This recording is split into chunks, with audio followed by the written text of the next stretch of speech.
బంకచెర్ల ప్రాజెక్టును అడ్డుకొని తీరుతామని తెలంగాణ మంత్రులు స్పష్టం చేశారు. ఈ ప్రాజెక్టు చట్ట వ్యతిరేకమని తెలంగాణ నీటి హక్కులను కాలరాస్తే చూస్తూ ఊరుకోబోమన్నారు. నికర మిగులు జలాల తర్వాతే వరద నీటి గురించి ఆలోచించాలని ఏపీకి హితవు పలికారు.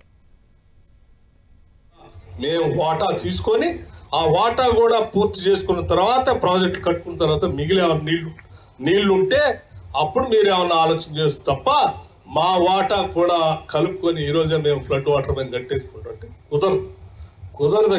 కుదరదు మేము చాలా స్పష్టంగా చెప్పదలుచుకున్నాం. ఇప్పటికే పోలవరం పేరు మీద తెలంగాణ రాష్ట్రానికి చాలా నష్టం చేశారు.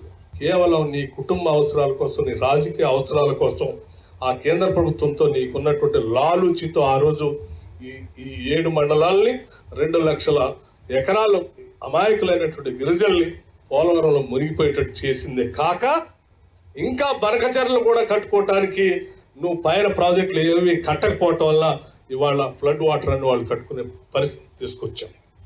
బంకచెర్ల ప్రాజెక్టుకి తెలంగాణ ప్రభుత్వంలో మేము అందరం వ్యతిరేకిస్తున్నాము. అది చట్ట వ్యతిరేకము, ఇల్లీగలు, కేంద్ర ప్రభుత్వానికి వ్యతిరేకించినము. అన్ని ఫోరంలలో బంకచెర్ల ప్రాజెక్టు వ్యతిరేకిస్తాము.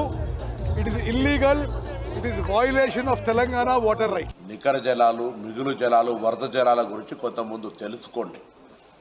తెలంగాణకు ఆనాడు ఉమ్మడి రాష్ట్రంలో ఉన్నటువంటి నీటి లభ్యత దృష్ట్యా 968 టీఎంసీలు తెలంగాణకు, 531 టీఎంసీ ఆంధ్రప్రదేశ్కు ఇచ్చిన తర్వాత ఆ నికర జలాల మీదుగా మిగులు జలాలతో తీసుకున్న తర్వాత వరద జలాల గురించి ఆలోచించాలి. వరద జలాల లభ్యత ఈ ప్రాజెక్టులన్నీ పైన ఉండబడేటువంటి ప్రాజెక్టులు, ఆ నీటి వినియోగం పూర్తి అయిన తర్వాత వరద జలాల లెక్కకు వస్తుంది. అది తెలియకుండా ప్రజలను మభ్యపెట్టి ఆంధ్రప్రదేశ్ ప్రజలను మోసం చేసే విధంగా ప్రయత్నం జరుగుతున్నటువంటి పరిస్థితి ఇది.